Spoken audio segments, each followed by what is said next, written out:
चलना आ रहे हैं हम आ रहे हैं 2 मिनट।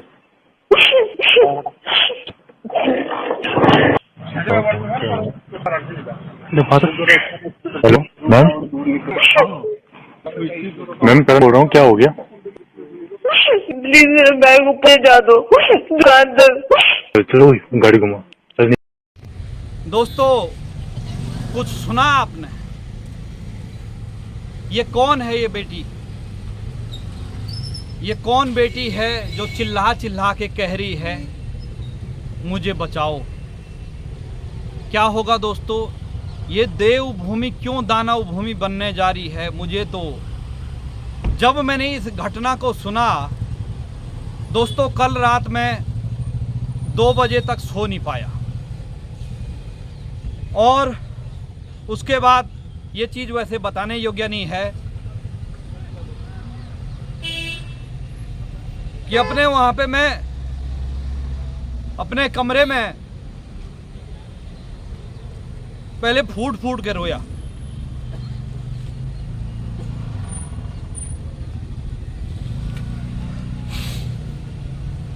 ये लड़की अंकिता मेरे जैसे बाप, मेरे जैसे भाई की बेटी रही होगी, जिसके साथ ये हैवानियत किसने की आप लोग भली भांति जानते हैं। जो कि इस उत्तराखंड सरकार में पूर्व राज्य मंत्री दर्जाधारी विनोद आर्य का बेटा। मैं इस मुंह से उसका नाम नहीं लेना चाहता हूं, क्योंकि मैं इस मुंह से भगवान बद्री विशाल और अपने कुल देवताओं की पूजा करता हूं। वो उस हैवानियत ने और उस हैवानियत की टीम ने मिलके 4-5 आरोपियों ने, दोषियों ने ये हरकत की है, जिसका कि भुगतान मैं अपने शब्दों में नहीं बता सकता हूं कि इनको क्या होना चाहिए।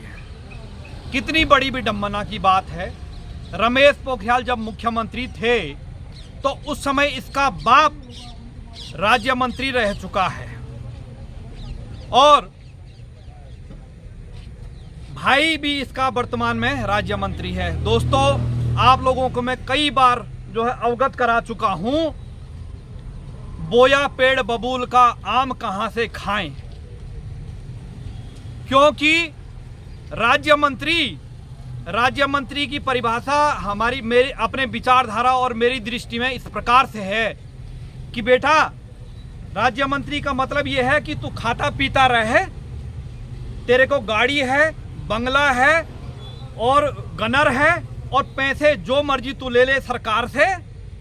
जो तेरी मन में अच्छे काम करने की आई तो अच्छा करना, गलत काम करने की आई गलत करना, लेकिन हमारे लिए वोट बैंक बटोर के रखना। ये राज्य मंत्री की परिभाषा है मेरे दृष्टिकोण से। दोस्तों, ये हादसा आज अंकिता के साथ हुआ, कल किसी और के साथ होगा। इसमें होना ही है, इसमें मेरी बेटी हो, आपकी बेटी हो, मेरी बहन हो, आपकी बहन हो, किसी के साथ भी ये हादसा ऐसे दरिंदों ने किया है। इसमें एक उसका बेटा है, विनोद आर्य का बेटा, और 2 और हैं। तीसरा इसमें आरोपी मेरे दृष्टिकोण से वो पटवारी है जिसने इनकी शिकायत को सुना नहीं। जिला अधिकारी पौड़ी महोदय, आपसे नम्र निवेदन है, इस पे भी जो है वही धारा लगनी चाहिए, सजा ए मौत।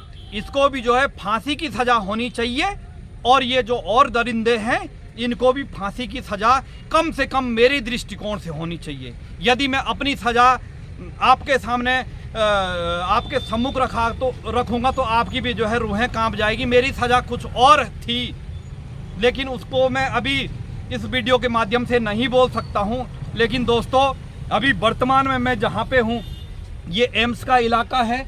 लोग वहां पे जो है अपना जो नारेबाजी कर रहे हैं कि इनकी अंकिता का जो शव था वो इन्होंने बिना यहाँ से जांच पड़ताल के जो है भेज दिया है। पुलिस ने और कुछ ऐसे ही आरोप है, उसके आरोपों के बारे में आपको बाद में अवगत कराता हूँ। और यही ये बैराज है, ये पल्ली तरफ जो है चीला बोलते हैं इधर से, यहाँ से उसका पार्थिव शरीर मिला है। तो ये स्थिति है दोस्तों। इस मुझे तो बड़ी शर्म आ रही है कि हम इस देवभूमि उत्तराखंड से यदि कहीं अन्य प्रदेश में जाएंगे, राजस्थान, हरियाणा, गुजरात, उत्तर प्रदेश में, तो हम किस मुंह से वहां पे जाएंगे और कैसा मुंह दिखाएंगे। बड़े शर्म की बात है कि ये देवभूमि न रह के वर्तमान में ऐसे दरिंदों ने, ऐसे राजनेता के लड़कों ने, कुपुत्रों ने दानव भूमि बना दी है। और ये कैसे फला फूला। दूसरी बात कि महोदय, बुलडोजर चल गया है रेस्टोरेंट पे, रेस्तरां पे बुलडोजर चल गया है, लेकिन ऐसा बुलडोजर पहले आपने उस पटवारी के घर पे चलाना था।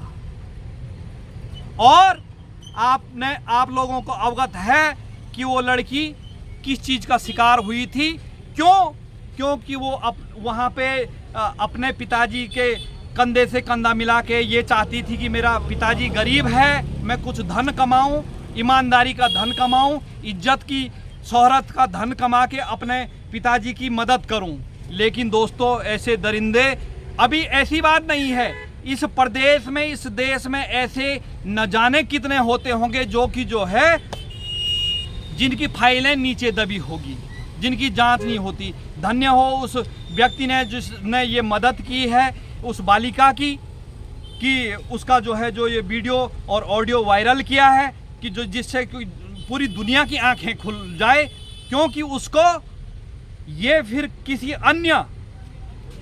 कोई अन्य हैवान था, उसको यौन शोषण के लिए प्रेरित कर रहा था, जबरदस्ती कर रहा था। ऐसा ही चलता है, क्योंकि काला धन है। धन बेटा, इस कुपुत्र ने, इस हैवान ने और इस मंत्री ने, इस पूर्व राज्य मंत्री ने यदि खून पसीने का पैसा कमाया होता तो ये हालत इसके लड़के की नहीं होती। और मैं मीडिया के बंधुओं से निवेदन करता हूं कि विनोद आर्य, आप इसको आप करके बुला रहे हैं, बड़े शर्म की बात है।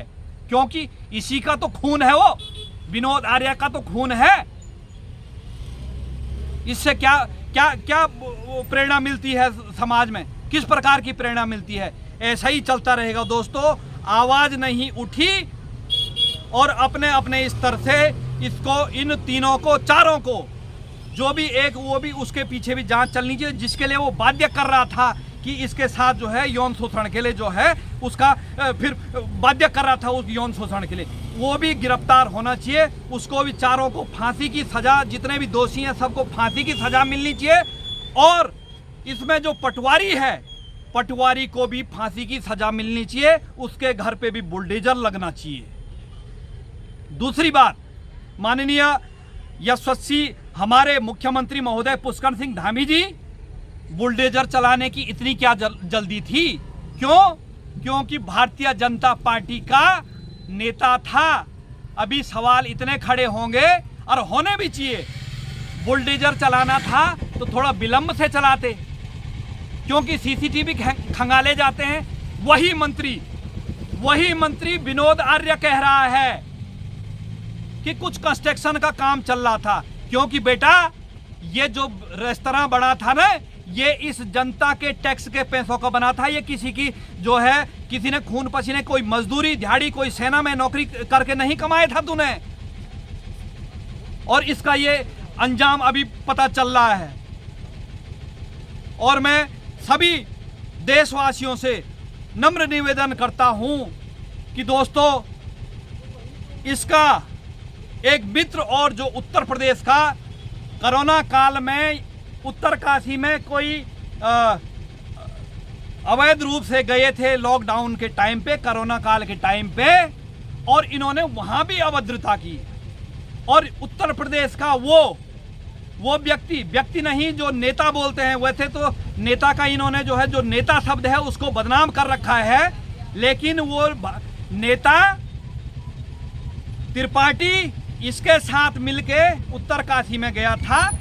अब वो नेता कौन था जिसपे 14 साल की सजा भुगत के आ रखा था, वो भी हत्या के मामले में। वो नेता यहाँ अब देख सकते हैं आप, इसी चीज से अंदाजा लगा सकते हैं कि वो उस रेस्तरां में किस प्रकार के लोग आते थे, किस प्रकार के सपोले पाए जाते थे। उनका पालन होता था सपोलों का कि जाइए इस प्रकार से जो है फिर समाज में अराजकता फैलाइए, लोगों को असामाजिक तत्व बनवाइए। और वहाँ जब ये गया, क्योंकि दोस्तों होता ये है कि लॉकडाउन में ये था कि सत्ता की हनक थी, पूर्व राज्य मंत्री का बेटा था, वैसे किसी एसपी डीएसपी को फोन करके छोड़ दिया गया होगा, होता ही ये है। और उसकी सजा आज उसने इतना बड़ा कांड कर दिया है यहाँ पर, वो भी देवभूमि उत्तराखंड की एक गरीब की बेटी के साथ। न जाने अब आप लगा सकते हैं, जब उसने उसको मार दिया तो कहीं ना कहीं कोई बहुत बड़ा राज उसके पास था, जो इन्होंने उसको मौत के घाट उतारा।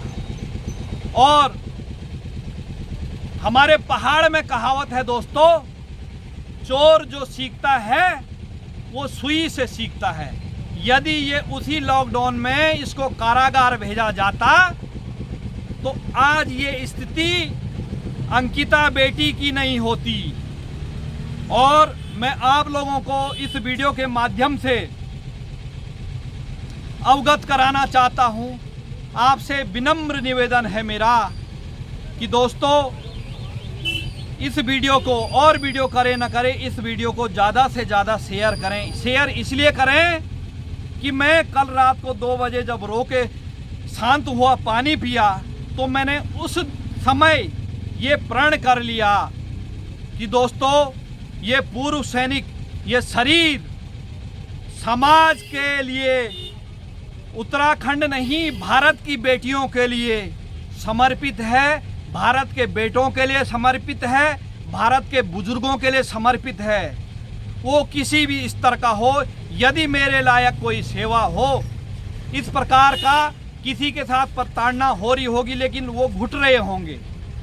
कई बच्चियां, कई लड़के घुटते हैं कि यार कहाँ जो है बदनामी होगी, लेकिन बेटा नहीं, भाई नहीं, चाचा नहीं, ताऊ नहीं, बहनों नहीं, ये सरासर गलत है। जब हम लोग आवाज़ नहीं उठाएंगे तो तब तक कुछ होने वाला नहीं है। इसीलिए मैं आज वैसे अपना जो दूरभाष नंबर, मोबाइल नंबर सार्वजनिक नहीं करना चाहता था, लेकिन मेरा व्हाट्सएप नंबर है 8755 786413, 8755 786413। और आप इस पे व्हाट्सएप पे मैसेज डालें, चाहे वो जम्मू से लेकर कन्याकुमारी हो, चाहे गुजरात से लेकर आंध्र प्रदेश, आपके आसाम तक हो। भारत का मेरी जवाबदारी, अपनी समाज सेवा की जवाबदारी प्रत्येक नागरिक के। हालांकि मैं वहाँ जा न पाऊँ, लेकिन कहीं ना कहीं किसी स्तर पे मैं, जो प्रताड़ित व्यक्ति है, प्रताड़ित महिला है, उसकी मैं मदद करना चाहूँगा। मदद का तात्पर्य जो इसी प्रकार की वो हैं जो बाद में नासूर बन जाती हैं, और उसको चाहे वो कितना बड़े अधिकारी का रिश्तेदार क्यों न हो, चाहे वो कितने बड़े मंत्री का बेटा क्यों न हो, चाहे वो कितने बड़े अधिकारी कैबिनेट मंत्री का रिश्तेदार क्यों न हो, हम आवाज़ उठाएंगे। आवाज़ दबने वाली नहीं है और दबनी भी नहीं चाहिए। इसमें कोई कि निसंदेह मुझे समाज सेवा के लिए यदि अपना परिवार भी त्यागना पड़ेगा तो दोस्तों मैं अपना परिवार भी त्यागने के लिए तैयार हूँ। अपना शरीर त्यागना पड़े तो मैं शरीर को भी त्यागने के लिए तैयार हूँ। लेकिन इस प्रकार की अनहोनी घटनाएं, इस प्रकार की जो हैवानियत घटनाएं हैं, न हो हमारे देश में, हमारे प्रदेश में, हमारे क्षेत्र में। सभी दोस्तों से मेरा नम्र निवेदन है कि इस वीडियो को हर व्यक्ति तक, आप इस वीडियो को सब्सक्राइब मत करना, मैं नहीं कहता हूं, लेकिन इस वीडियो को आप हर बालिका, हर बालक, कोई भी किसी भी संस्थान में नौकरी करती हो, क्योंकि सुरक्षा की दृष्टि से इसको वीडियो को वहां तक भेजने, वो कोई सब्सक्राइब न करें। मेरा निवेदन है, हालांकि आप कह रहे हैं कि ये अपनी पब्लिसिटी कर रहा है, सब्सक्राइब न करें, लेकिन ये नंबर ज़रूर जो है अपने स्तर पे रखें। चाहे वो हिमाचल की बेटी हो या जम्मू कश्मीर की होगी, कहीं उत्तराखंड की होगी, मैं अपने स्तर पे उसका जो है निस्तारण करूंगा, चाहे वो वीडियो के माध्यम से हो, चाहे वो ऑडियो के माध्यम से हो, चाहे शासन प्रशासन को सूचित करना होगा। और मैं देश के यशस्वी प्रधानमंत्री नरेंद्र दामोदर दास मोदी जी से नम्र निवेदन करता हूं कि मोदी जी, आपने बेटी बचाओ बेटी पढ़ाओ का नारा तो दिया है, लेकिन आपसे मैं दंडवत प्रार्थना करता हूं कि इसमें एक नारा और जुड़ जाए, बेटी पढ़ाओ बेटी बचाओ, और बेटी के साथ दरिंदगी करने वालों को सूली पे चढ़ाओ।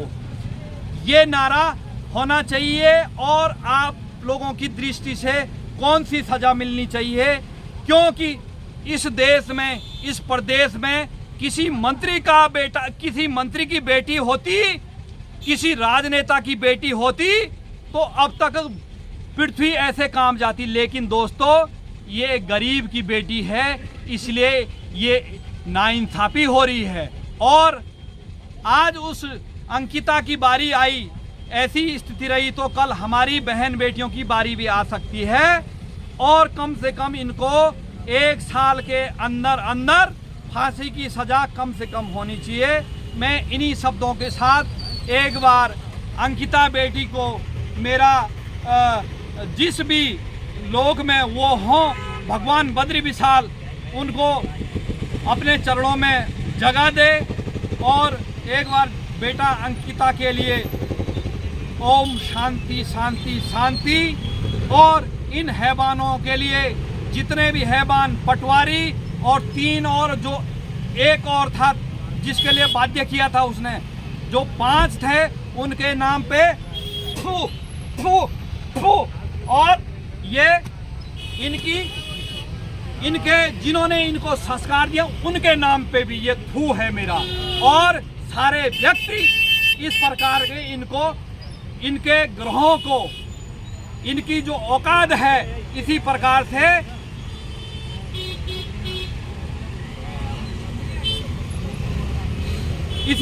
से इनके साथ होना चाहिए। दोस्तों, इन्हीं शब्दों के साथ जय बद्री विशाल, सादर प्रणाम।